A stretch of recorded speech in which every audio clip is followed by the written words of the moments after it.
So we have said it before that we are going to talk basically on the classification of neurotransmitters, then talk about the synthesis and the storage. But at this juncture now, I want to discuss on the classification, and I'm classifying these neurotransmitters in two basic ways. One classification based on the action in the neuron, and the classification based on the chemical substance involved. Then let me talk about the classification based on the action in the neuron. We then talk about two basic classification. One, we are what to call the excitatory neurotransmitters, and the two, we have the inhibitory neurotransmitters. Then three, we have the neurotransmitters that have both inhibitory and excitatory characteristics. Let me give you an example of those neurotransmitters that are mostly excitatory in nature. They are majorly classified as major neurotransmitters, yes, but the activity of the neurotransmitters increase the psychomotor activities in the brain. And when there is increased psychomotor activities, there is possibility of the increase in the behavior excesses or behavioral manifestation of that individual that is involved. What are these neurotransmitters? You can mention things like the glutamate, which I have called it before, that it can also be known as aminoglutaric acid. Some people can call it AMA. So this agar, some people can call it agar. Then some people can still call it the aminopentanoic acid. The aminopentanoic acid is another name to glutamate. Then glutamate occupies the major area. In fact, it houses majorly half of the brain. Remember, so also the receptor sites are also involved. Because I said it before in my previous video that we have over 100 billion neurotransmitters in the brain.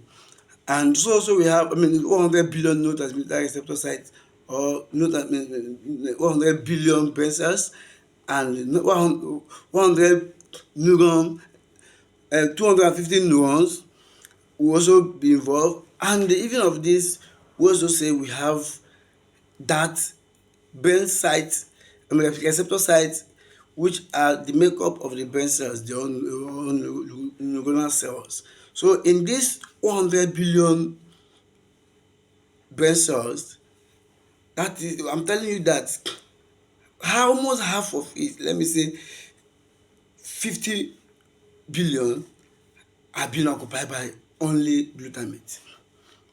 Then it is a major neurotransmitter, but excitatory aspect of it. I'm classifying based on measure, based on the function in the neurotransmitter. So once it is being released, it will increase the activities of the striatum. And when the striatum is being activated, there will be increase in motor activities also in the system.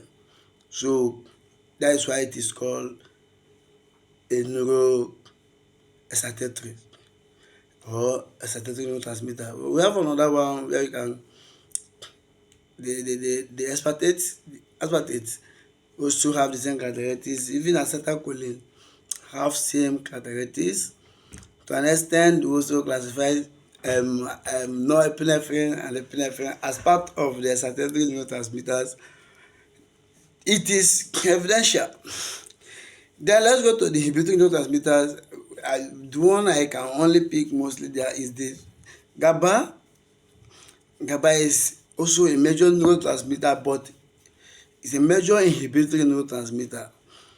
So being major inhibitory neurotransmitter, that means when there is a release of GABA in the system, basically in the globus pallidum internal and external, it will lead towards inhibition of the action of the excitatory neurotransmitters that is being released or passing via the striatum.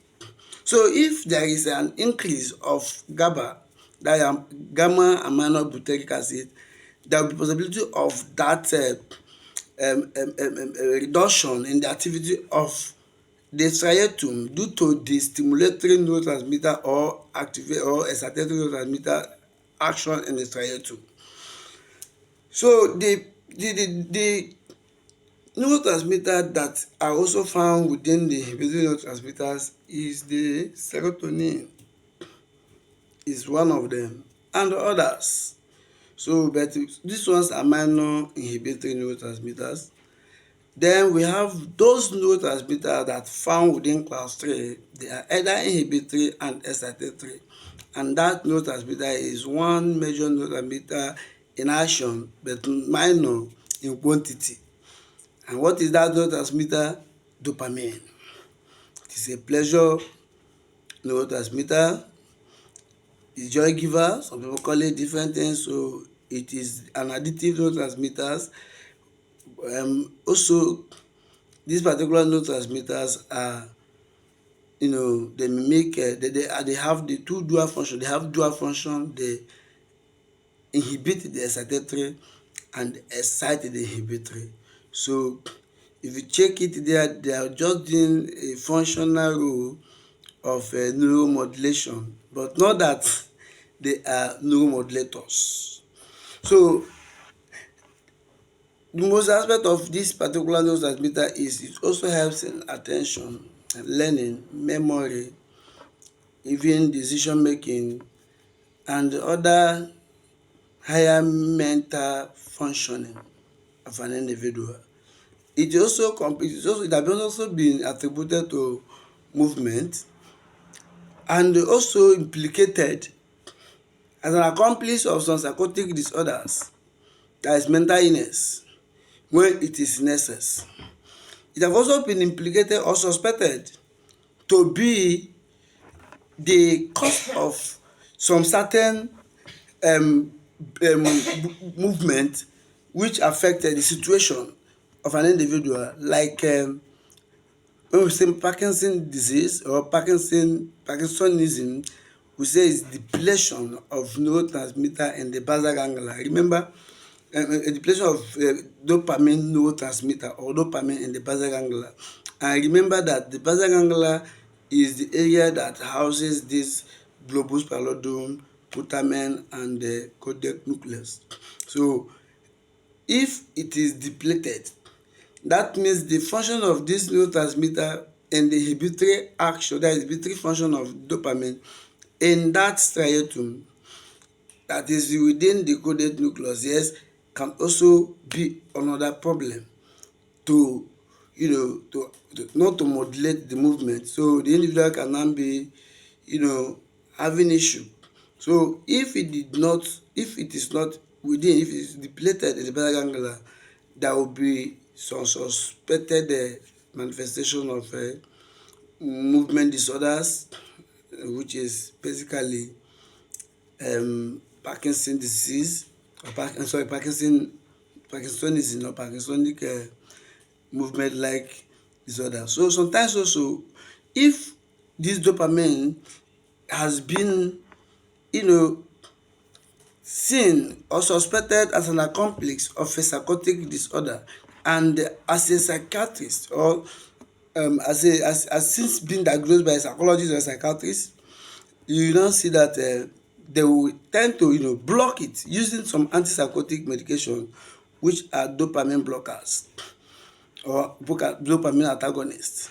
So hence it is blocked. There will be some motor movement where they can classify as extrapyramidal side effects, which is basically among the first generational antipsychotic. So that is all I can say about classification based on the functions in the neuron or their actions in the neuron. Then we want to talk about the major and minor neurotransmitter classification perspective. We have said it that we have the GABA, the glutamate, we have the aspartate.